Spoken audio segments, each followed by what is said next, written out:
வணக்கம் நண்பர்களே. இன்று நாம் பார்க்கப் போவது ஒரு வெகு சுவாரஸ்யமான, விசேஷமான தலைவரைப் பற்றித்தான். தமிழ்நாட்டின் அரசியல் வரலாற்றில் தற்போதைய தலைமுறையை ஆட்டிப் படைத்து வரும் ஒரு தலைமை பேர் திரு அண்ணாமலை.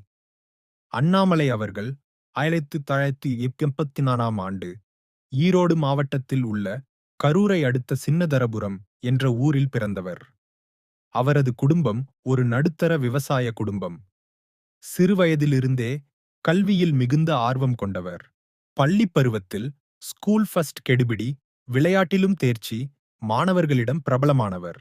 தொடர்ந்து கோயம்புத்தூர் அண்ணா பல்கலைக்கழகத்தில் எலக்ட்ரிக்கல் இன்ஜினியரிங் படித்து முடித்த அவர், அங்கேயே ஐஐஎம் லக்னோவில் எம்பிஏ படித்தார்.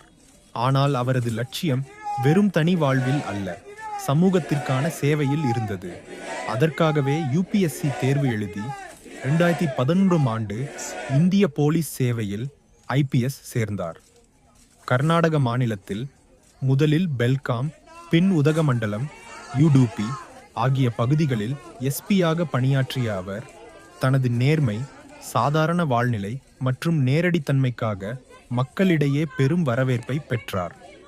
போலீஸ் அதிகாரியாக இருந்தபோதும் ஊழலை தடுக்க ஆக்கப்பூர்வ நடவடிக்கைகள் எடுத்ததாலும், சட்டத்தை அனைவருக்கும் சமமாகச் செயல்படுத்தியதாலும் அவர் விரைவில் சினிமா போலியான போலீஸ் அல்ல, உண்மையான ஹீரோ என்று அழைக்கப்பட்டார்.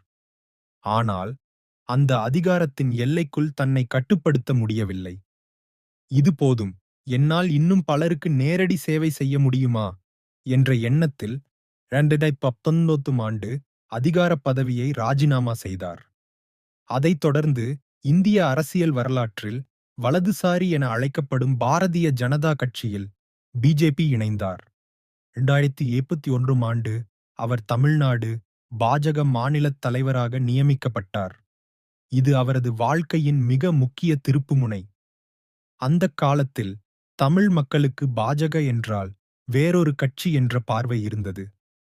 ஆனால் அண்ணாமலை தனது மொத்த நேரத்தையும் சக்தியையும் பயன்படுத்தி கிராமம் முதல் நகரம் வரை சென்றார்.